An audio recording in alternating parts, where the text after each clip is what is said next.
Pode se sentar, irmãos. Irmãos, esta com certeza, uma das passagens mais maravilhosas do Evangelho. Eu sei que muitos pegou essa passagem e interpretou ela erradamente, porque Cristo ele fala,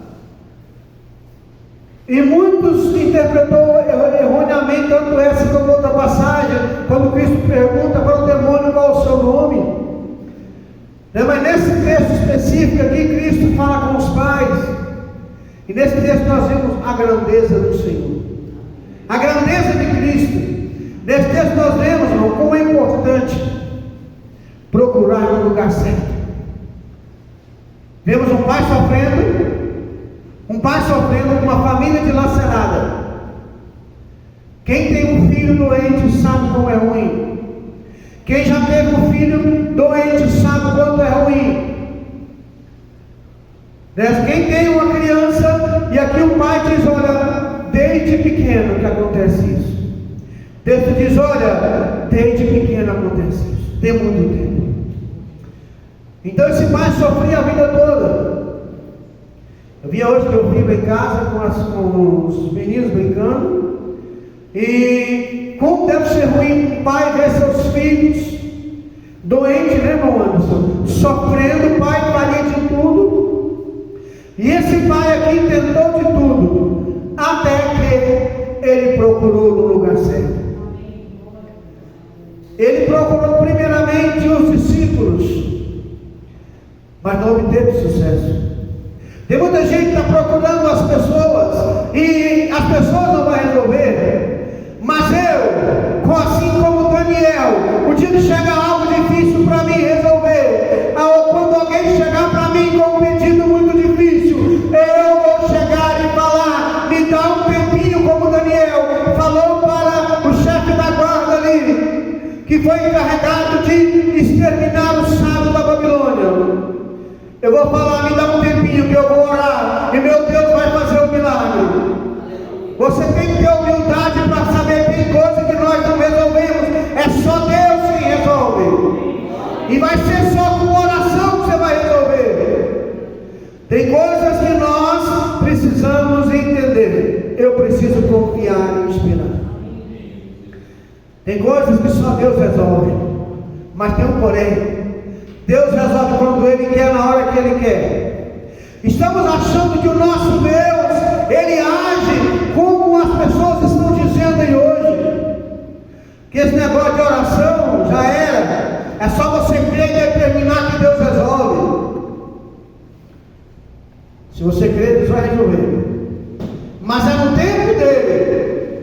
Aqui nos Evangelho de João capítulo 11, versículo 3, mandaram as irmãs de Lázaro dizer a Jesus, Senhor, aquele a quem tu amas está enfermo. João 11, verso 3, aquele a quem tu amas, Senhor, teu amigo, está enfermo. O que o Senhor fez? Deixou toda a multidão que estava cercando ele, socorrendo para aquele homem? Não.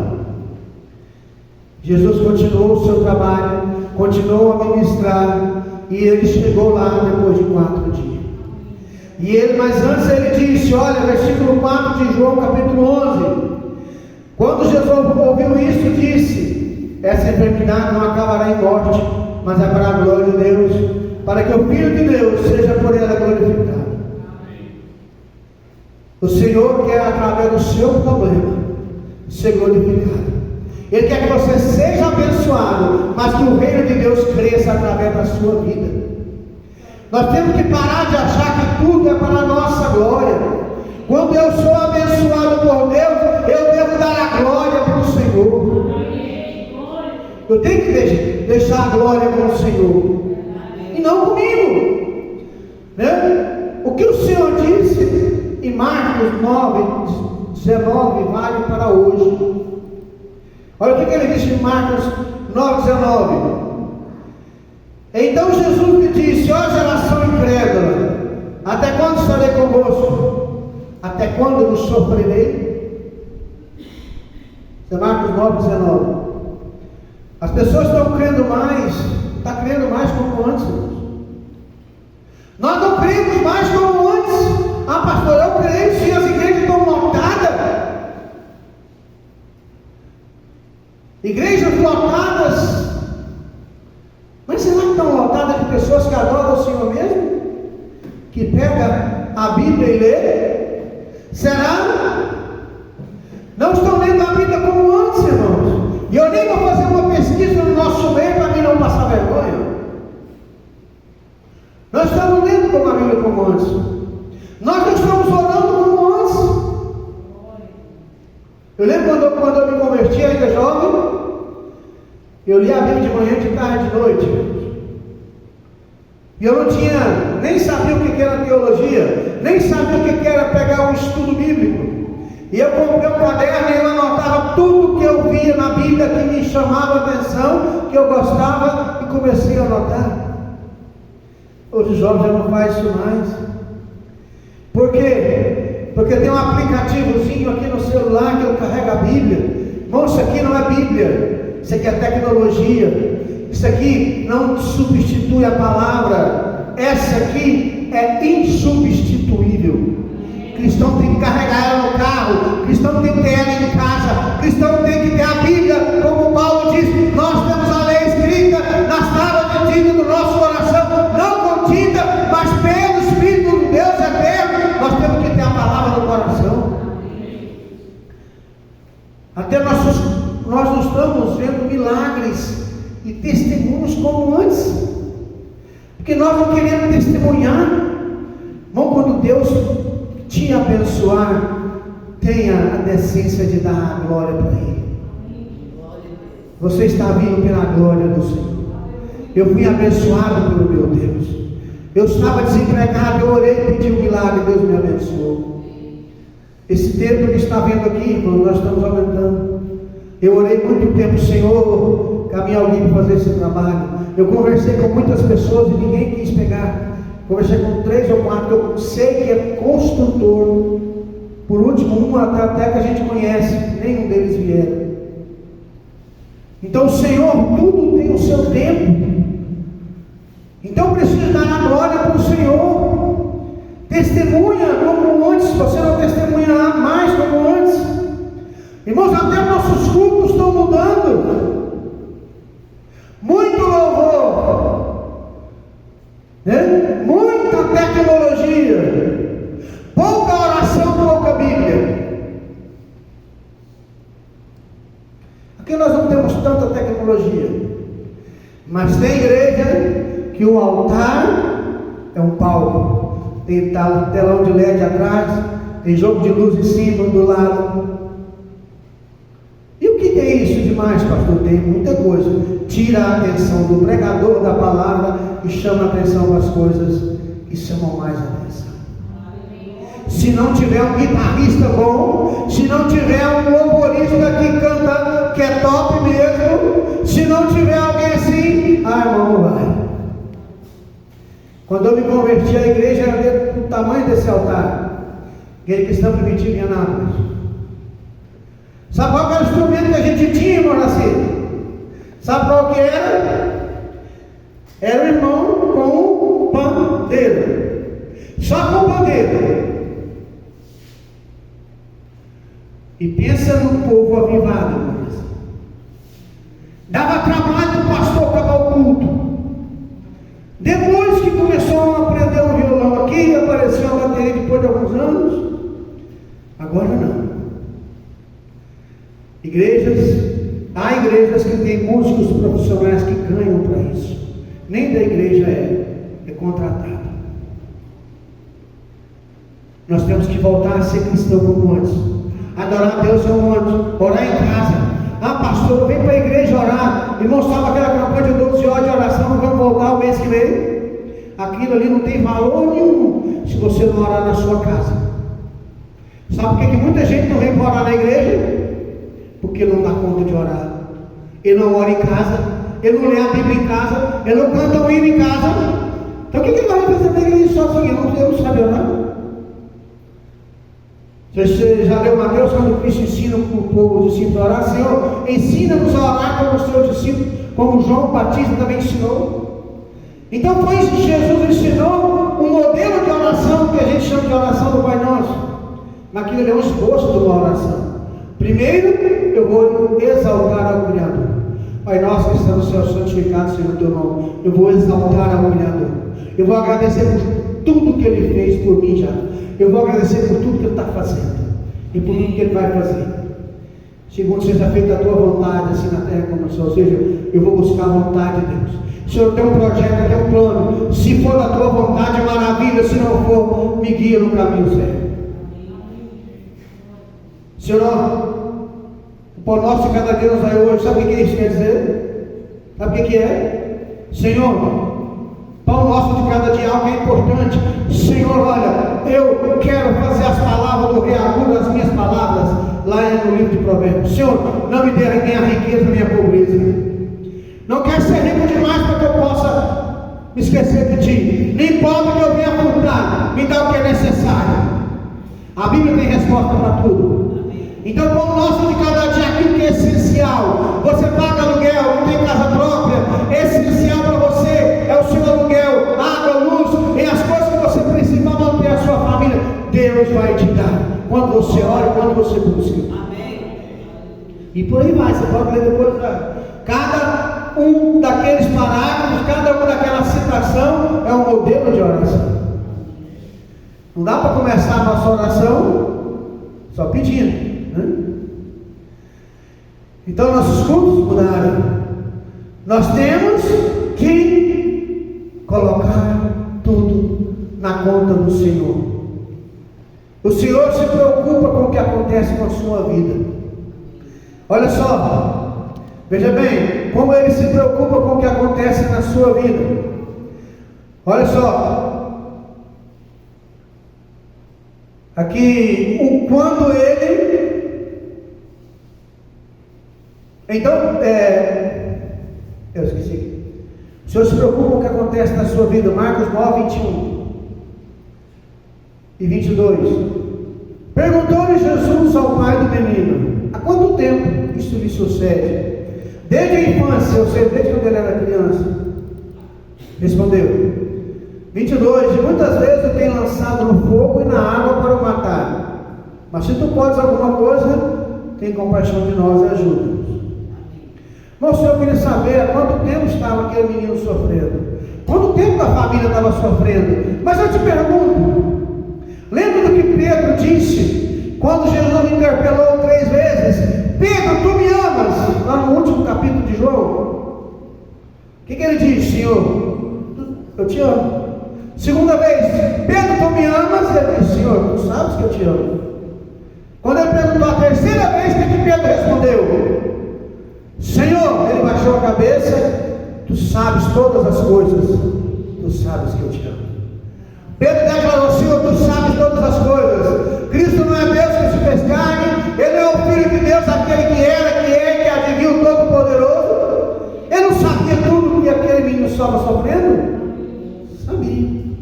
Lembra quando Natanael foi procurar Jesus? O que Cristo falou para ele?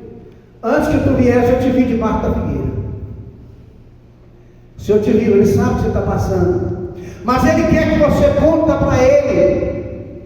O Senhor quer que você conte para Ele o seu problema. A gente faz isso na oração, irmãos. Você precisa contar para o Senhor o que você está passando. Relatar os seus problemas para Ele. Eu não sei se alguém aqui já fez uma consulta com um psicólogo. Talvez você não fez. Cristão geralmente quase nunca vai. Mas se algum dia você for, você vai pagar uma consulta lá de R$400, por exemplo. Para quê, meu amigo? Para deitar lá no divã e ou sentar numa cadeira e ficar de frente a você, para contar os seus problemas. Ele vai ouvir, depois te orientar. Mas o Senhor não. O Senhor, quando Ele resolve o negócio, é como nós vamos ver hoje. Eu te ordeno, demônio, sai dele e nunca mais volte. Então, o Senhor quer que você conte para Ele os seus problemas. Mas nós podemos falar com esse pai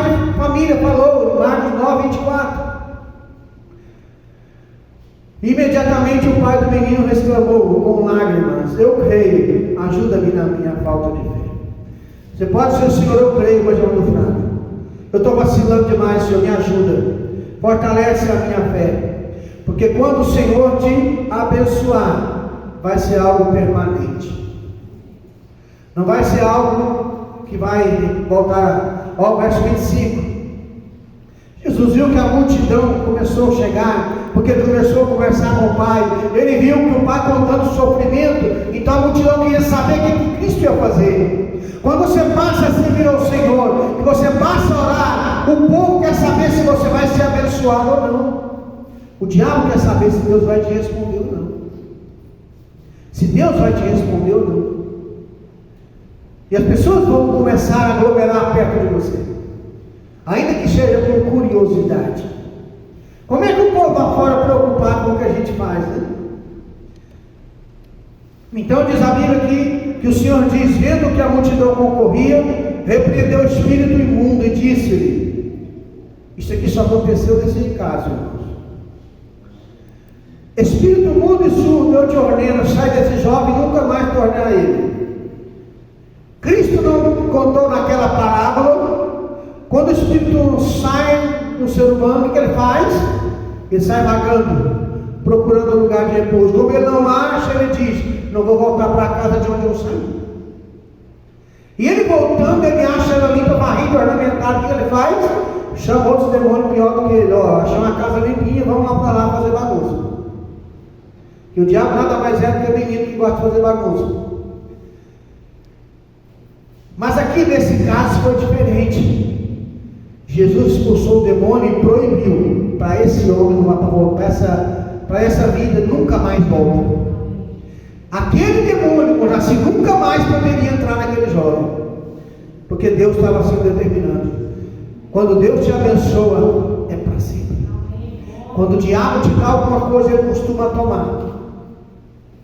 Mas quando o Senhor te dá, vai ser para sempre. Quando o Senhor te abençoar o seu lar, o seu casamento, a sua vida, a sua família, não vai ser coisa de momento, vai ser para sempre.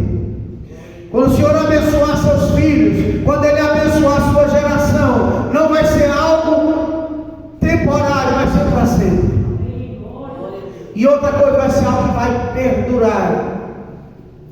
Davi, ele foi lembrado por todas as gerações que sucederam, por causa da sua fidelidade. Ainda que seus descendentes foram infiéis, Deus sempre permaneceu fiel ao que Ele prometeu a Davi. O que Deus promete para você vai permanecer fiel. Confia. Então nesse texto a gente viu algo muito importante, irmãos. Qual foi a primeira coisa? Toda a oração é respondida. Aquele homem procurou os discípulos. O discípulo não deu conta. Sabendo que depois o Senhor explicou para os discípulos: Senhor, por que não podemos expulsar esse demônio? Cristo falou assim: olha, essa caixa de demônio não sai, a não ser pela força da oração e do jejum. O jejum não vem na frente, a oração vem, pode ler na Bíblia. Jejum não vem na frente. Jejum nenhum substitui a oração. Oração é insubstituível, nada substitui a oração. Pode jejuar até morrer, se não orar vai para o inferno. Tem que orar e buscar a palavra de Deus. Jejuar e se consagrar é importante, mas falar com Deus é um pouquinho mais. Então, precisamos de oração, jejum e consagração. Não importa quem faz, Deus não importa o que você está fazendo. Deus sempre atende aquele que clama. Toda vez que alguém clama, Deus vai responder. Não importa o seu estado. Quando Bartimeu começou a clamar, e a multidão mandou que ele se calasse, ele clamou mais que a multidão. Quando o Senhor chamou, simplesmente foi perguntado: o que queres que eu te faça? O Senhor não perguntou o que estava passando na vida daquele homem, se ele tinha fé ou não. Olha, o que você quer que eu faça, Senhor, que eu torne a ver? Então ele voltou a ver. Você precisa clamar e saber, Deus vai te responder na hora certa, no tempo de Deus. Deus vai responder, mas é no tempo dele. É no tempo que ele achar melhor. É no momento certo. Porque no momento certo você vai poder dizer como salmista: foi bom eu ter passado por esse sofrimento, para que eu pudesse aprender um pouquinho mais da tua lei, diz o salmista. Então vamos confiar mais no Senhor, vamos passar a clamar ao Senhor de todo o coração, vamos passar a viver uma fé, não uma fé temporária, uma fé que está apegada a alguma coisa, mas a nossa fé tem que estar, como eu falei para os irmãos, olhando para Jesus, autor e consumador da nossa fé. Nós temos que parar de olhar para os lados, nós temos que parar de olhar para as pessoas, porque quem olha para as pessoas se decepciona. Eu falho, você falha, mas se você passar a olhar para o Senhor, você nunca vai ser decepcionado. Ah, pastor, mas Deus usa as pessoas, mas Deus usa pessoas imperfeitas. Deus usa pessoas imperfeitas. Da imperfeição Ele faz a perfeição. Então, mas eu preciso aprender a olhar para o Senhor, parar de olhar. Pastor, só está dizendo que eu não preciso consagrar. Claro que você tem que consagrar e dar o seu melhor, mas você precisa entender que o milagre não vem de você. Quando você estiver estudando lá no IMA sobre os dons espirituais, você vai ver que a palavra dom, quando a pessoa tem um dom, o dom não é dele, o dom é de Deus. Deus usa quando Ele quer. Alguém fala: eu tenho o dom da cura. Você não tem nada. Olha, Deus me usa nisso ou naquilo, mas Ele usa quando Ele quer.